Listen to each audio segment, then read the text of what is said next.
Hello and welcome to Talking Aussie Books, a new weekly podcast shining a spotlight on Australian fiction. My name is Claudine Tinellis.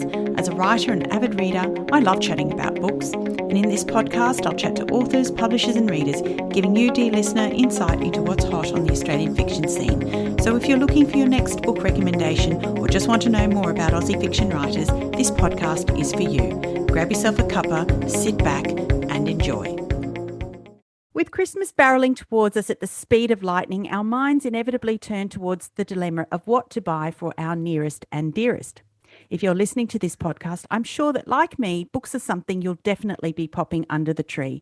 And one book you'll definitely want to gift this Christmas is Joanna Nell's brand new novel, The Tea Ladies of St. Jude's Hospital. I've been fortunate to have the opportunity to chat with Joanna before on this podcast. First, when in 2018, her debut novel, The Single Ladies of Jacaranda Retirement Village, was released, and then last year when her third novel, The Great Escape from Woodlands Nursing Home, came out. And now I get to do it all over again for a brand new, utterly charming, heartwarming and humorous read about the vagaries of ageing from one of Australia's favourite best-selling storytellers. Welcome back to the podcast, Jo. Thank you, Claudine. It's lovely to be back. Thank you for inviting me. Oh, it's my pleasure. I think that the last time we saw each other was just before lockdown 2.0 in New South Wales, and we were lining up to meet the incredible Marcus Zuzak. I know, that was a moment, wasn't it? That was a privilege. So you have to take those opportunities when you can. Yeah, absolutely. It was certainly a fun night, that's for sure. So I wanted to say congratulations on another fabulous novel in this book. 4 books down and counting. Could you have imagined way back when you were writing your debut novel that your stories would go on to be bestsellers and find the audience that they have? Oh, no, not at all. I mean, I would say I was still pinching myself, that this is sort of a dream come true, but I never even dared to dream this. This is beyond my dreams, really. So I think I was just so happy when I'd just rediscovered writing in my life, and it sort of filled this sort of void, if you like, and it was something I really enjoyed and started doing. And I would have just continued. I'd still be writing now, even if no one had published my books, and I think I would still continue writing if nobody continued to publish them. So it really has been the icing on the cake, and to be in this position is it's just wonderful. Oh, well, I'm very lucky. Yeah. Wonderful for us as readers as well to have the privilege of reading these wonderful books. So, yeah, congratulations. Thank you. Now, I might have said this before, Jo, and I think I did when I first interviewed you, but I've never laughed so much as when I read The Single Ladies of Jacaranda Retirement Village. I think it still holds the place as one of the funniest novels I've ever read, whilst also being very clever and extremely moving. And each of your subsequent books has managed to strike that wonderful balance. So I wanted to ask you, is that something you work hard at, do you think, or something that comes quite naturally in your writing? I think it has to come naturally, I think, because you have to develop your own writing voice. So I think the reader can tell if something is forced. And there are occasions when I can tell myself, I sort of read back over something and I think, oh, no, I think I pushed that too much there. So it's perhaps just a reflection of the style that I've developed over time. I love to laugh. Humor is such an important part of who I am as well. Everybody has a very unique sense of humor, and not everybody's going to find the same thing funny. I suppose my brand of humor, if you like, is that sort of life's accidental comedy, because life is funny and it's overhearing things out of context or, twisting a concept round on itself as well. And there's certainly plenty of opportunity to do that when you're particularly, writing about an older demographic as well. And as I reach that older demographic myself, life is full of humor. So it certainly helps me to dig deeper on some of the darker themes. Just sort of scattering a little bit of light through and offering a little bit of light relief. So a book or a work or a movie cannot be all funny. Well, I suppose it could all be dark, but I like to think, I'm a Libra. I like to find everything in balance. So unfortunately, I really do strive to find that sort of balance of humour and pathos. Yeah, absolutely. And you do it so well, so incredibly well. So, Jo, tell me about your inspiration for the Tea Ladies of St. Jude's Hospital. Why did you want to write this story? This story actually came to me almost fully formed after a trip to the old hospital where I did my training as a medical student, which is the John Radcliffe Hospital in Oxford. And this was I can tell you the date. It was New Year's Eve 2019. Remember, just on the cusp of 2020, when the world was about to change, and we were over visiting family in England, actually having just flown through China at that point, and not realizing quite what was starting to happen in the world at that stage. But anyway, small dramas. My son, who had been complaining about a sore elbow all over Christmas, and I'd ignored him, as all medical mothers do to their children and their family. So they really had to have been, the arm would have had to have been falling off before I'd paid him very much attention.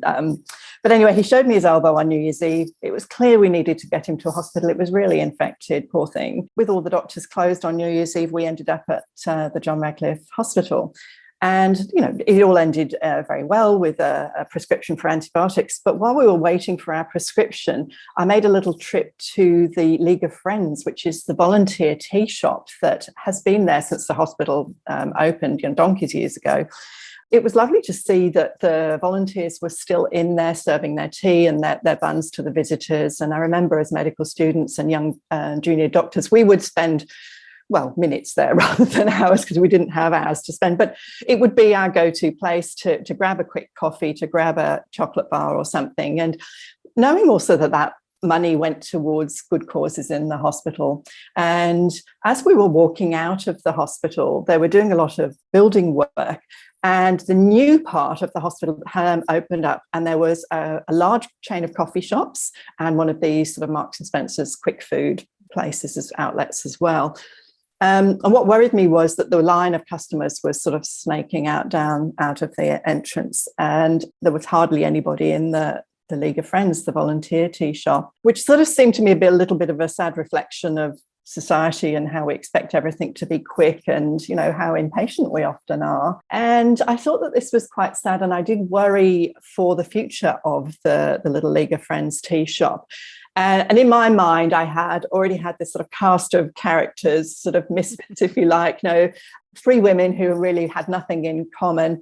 And I didn't think that they were going to take lightly to their little venture being closed down. And in that moment, the new novel was born. So it just shows you really that, ideas and inspirations can come from anywhere, including the most unlikely sources. That is an incredible origin story. I love that. Okay, so for the benefit of those who haven't had the pleasure of reading this gorgeous book as I have, I wondered if you could tell us a little bit more about the story. Sure, yes. So as the title suggests, it's set in St Jude's Hospital, which is a fictional hospital. For those who are not aware, St Jude was the patron saint of lost causes, so it seems to be quite apt. And it is set in the volunteer-run tea shop, the Marjorie Marshall Memorial Cafeteria. And it follows the story of three very different volunteers. Hilary is the stalwart. She's been there for years and years, and she's worked her way up through the ranks to manageress. And she definitely runs a tight ship. She sort of doesn't like any slacking. Joy is the latest recruit. She's a retiree who's sort of keen to get on with her new phase of her life, and doesn't take the job quite as seriously as Hilary would like, and tends to be late, which doesn't go down very well. And the third volunteer is a teenager, Chloe. She's the daughter of two very successful surgeons, and is all set to enter medical school next year, following in her two brothers' footsteps. And she's volunteering as part of her Duke of Edinburgh award, partly because her mother thinks it would look good on her CV. But she's not, perhaps she's not naturally as inclined to follow in the family trade. But as I said, when a chain of whole food cafes, in this case, it's a trendy whole food cafe that opens up in the hospital, suddenly the cafeteria begins to lose its customers. And these three women, who on the surface have absolutely zero in common, have to come together to sort of come up with a plan to save the cafeteria. And in doing so, they learn a little bit about each other and realise that each in their own way is sort of keeping up appearances and at the same time sort of hiding a painful secret. I thought that this novel was an interesting departure from your previous novels, and that we have one point of view dedicated to a younger character in young Chloe. She's in marked contrast to the points of view of the older protagonists, Hilary and Joy, as you've just explained. Chloe is at the start of her working life, whilst Hilary and Joy, in many respects, are at the other end of their working life, with all the perspective and experience that brings to their life. Who or what was Chloe inspired by, if anyone? I do have a daughter the same age as Chloe, and as Libby from Beachside Books said, "Oh, I see you've put your daughter in this book." And I said, no, it's not. I did have quite a bit of input from my daughter, particularly pointing out that Gen Z don't put emojis and don't use punctuation in their text messages. So I ran a lot of Chloe's characteristics by her, and in keeping with my daughter, she also wears Doc Martens and has a sort of a bit of a quirky sense of dress, as a lot of kids do. Perhaps in a way, it's putting myself back into my 18-year-old self, although Chloe is an 18 or turning 18 and about to go to medical school in a very different world to the one I was in. And it was sort of partly, I suppose, thinking how my life could have been different if I, had explored something that was sort of a more creative line than choosing medicine, which I don't regret for a moment. And I wanted to include Chloe, just maybe I've never included a younger point of view character before, but I wanted to explore intergenerational relationships a little bit. Chloe has grown up without grandmothers figuring heavily in her life, which is sadly the case with my own daughter, through having lost one grandmother relatively early on and being the other grandmother being on the other side of the world. So Chloe has had little experience of older women, apart from her mother, who's at least 50 and thinks is terribly old. So in some ways, the Hilary and Joy figures become almost surrogate grandparents and grandmothers to and sort of share her wisdom and share their wisdom with her. But I also wanted to point out that ageism we think about ageism as holding stereotypes about and prejudice against older people, but it can also work the other way around. It can be that older people look at younger people and sort of, again, hold certain ideas about them. And so I wanted to sort of see aging or ageism from both sides, from a younger character looking up and an older character's looking down, and really hold a sort of a mirror up to each other. You mentioned that Chloe was due to go off to medical school, but I think it's fair to say that it was something that her parents wanted for her more than she wanted it for herself. And I guess in many ways she felt that her parents weren't really seeing her for who she really was. Was this something that you consciously wanted to explore in the novel? Yes, I think it was. I think I've been aware of, I've certainly met medical students, put it this way, that I feel have been fulfilling some sort of parental expectation. And, it is a job, it's a profession that requires really a great deal of dedication. And I think a lot of people are going into it for the wrong reasons, perhaps. And you're really investing an awful lot of time and money in training for this, and they maybe don't have the aptitude or really the want, the passion to do that. It's clear that Chloe isn't really going to be a brilliant doctor anyway. She's sort of a caring person. She cares about people, but she's not all that good with blood, for instance, or needles. So, but she is a pleaser. She is a girl that's able. She gets good grades. She's diligent. She's a good girl. She wants to please, like a lot of young women, I think, who haven't really discovered their own voice or their own, their own identity yet. There's still, in some way, this pressure to conform.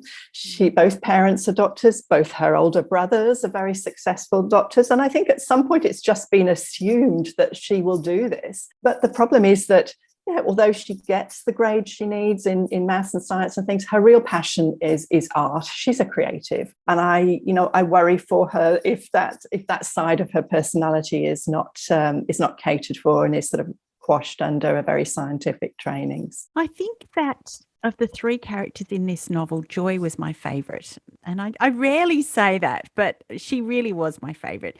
She was the rule-breaking, tongue-in-cheek, colourful character that I've come to expect in your novels.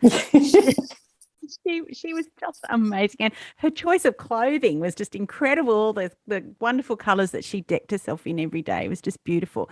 But she was hiding a terrible sadness, wasn't she? She was, yes. Look, she's had to deal with her husband's terminal illness, and she, along the way, has perhaps hidden a lot of that sadness behind her colourful accessories. Her husband calls her a bird of paradise sometimes. She loves bright colours. She was inspired by a photograph I came across on the internet, and sometimes I do this when I'm sort of trying to picture, make a mental picture of the character when I'm describing them. And I came across this woman, and she had this sort of copper-coloured hair, sort of orange copper-coloured hair, and Joy's classic copper is her shade, and sparkly blue false eyelashes, and just colour. She's a little bit of an Iris Apfel in the sort of the way that she dresses, which is not always great for health and safety. And she complains that Hillary would have them all serving tea in surgical scrubs if she had her own way. But she is a character that in some ways she does sort of crop up in my novels. And that's not a conscious thing. I think I just love this character. She is a little bit naughty in that she's quite happy to bend the rules a little bit. But she's a nurturer. She's someone who just is constantly looking out for other people, caring for other people. And in this case, she takes Chloe under her wing, and they learn something from each other as well. But yes, in my second book, The Last Voyage of Mrs. Henry Parker, this character was Nola, who looked after, sort of took Mrs. Henry Parker a little bit under her wing. And in The Great Escape, I think it was probably Sister Bronwyn in a way, who was that sort of nurturer, but also liked to bend the rules a little bit. So yeah, she may crop up again in another guise. In your work as a doctor, you must have seen grief and the way it manifests itself in different forms. And I wondered, do you think that keeping busy or moving back into the world like Joy has chosen to do is an important step in that process? Yes, I think it comes in time. And I think that there are no hard and fast rules that, we talk about seven stages of grieving, whatever. But and that may be the process in a normal grieving that people go through, but how long that takes and the manner in which it takes is, there is no blueprint for that. There is no manual about how you must grieve.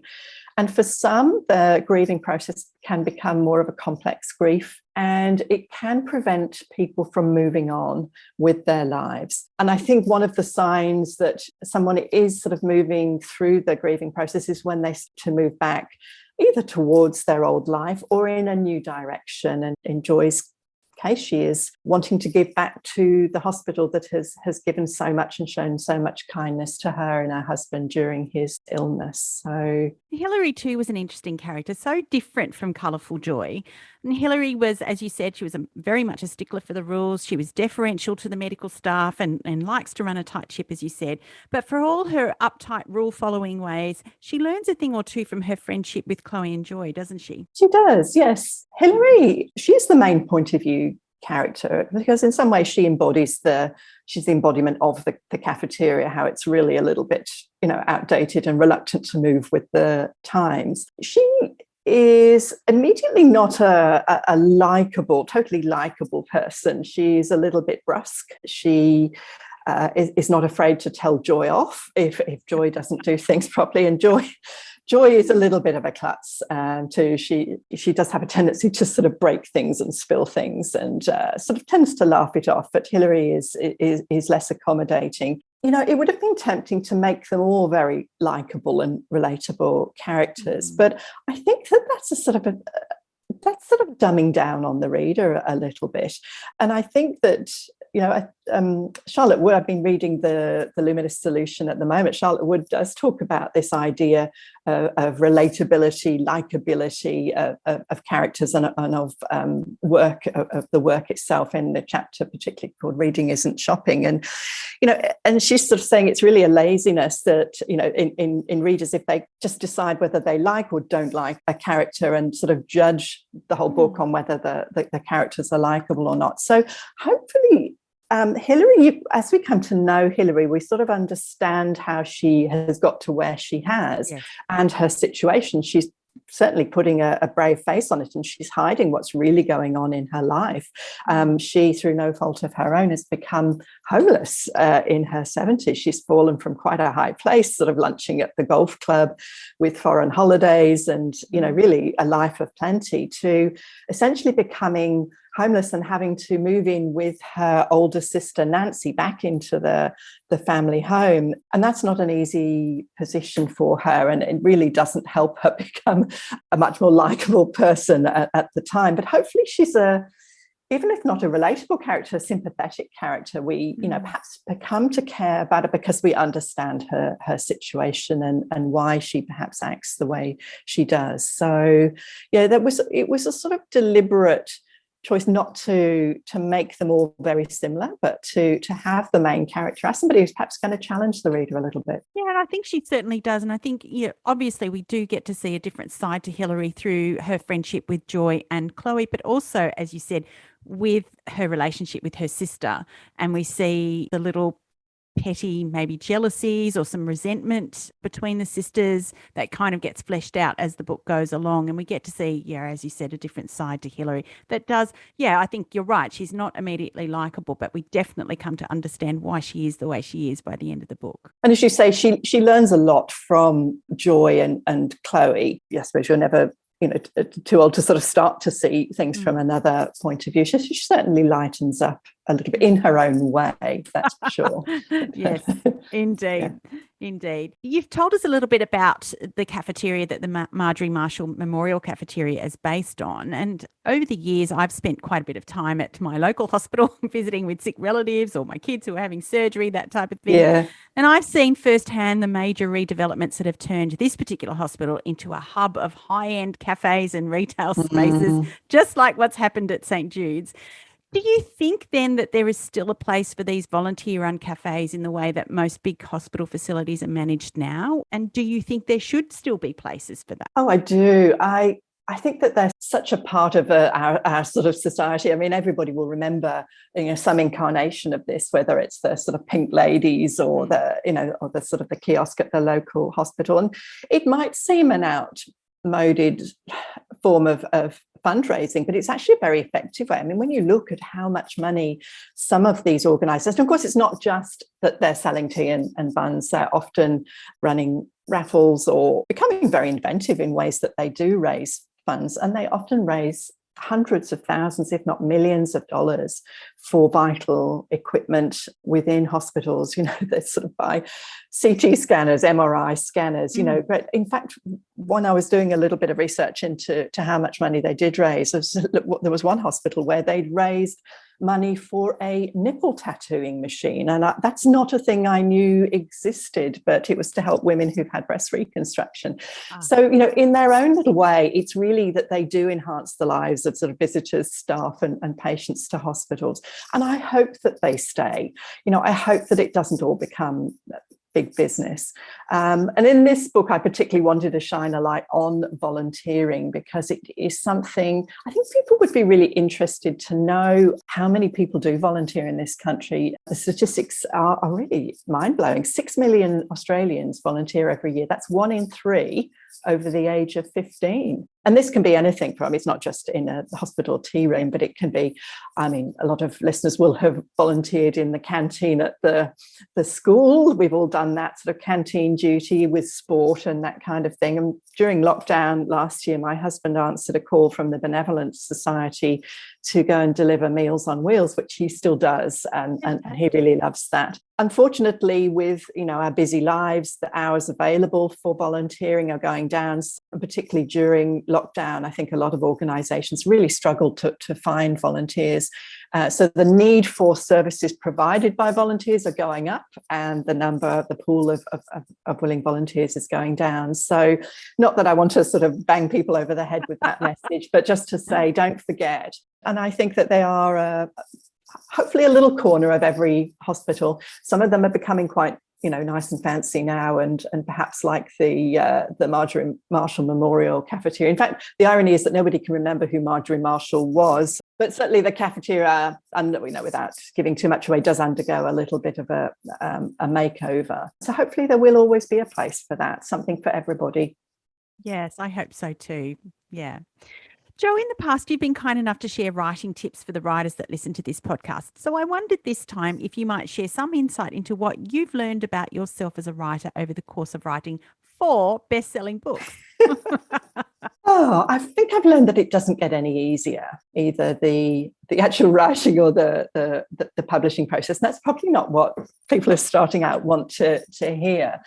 I think that it's very easy to get bogged down in all the rules because you learn so many rules about craft, and it can, you can get to the stage where your brain, you've listened to so many podcasts or read so many craft books or listened to so many people's different advice that your brain can become completely crammed with all this sometimes conflicting advice. I should be doing this and I should be doing that. And I think sometimes it's what I have to do is just let go of that, to not beat myself up if I don't write every day or for 6 hours a day or don't meet my target every day, but just to go back and enjoy the writing process and enjoy the writing for the writing. And very early on, after I've written a certain amount of work and your brain switches to publication, it's very easy then to get bogged down in the whole road to publication. And it's very easy to sort of take your eye off the ball and lose what you really love about writing. Writing can become a chore. And it even can when you're published and you have deadlines and people are awaiting or expecting work from you at a certain time.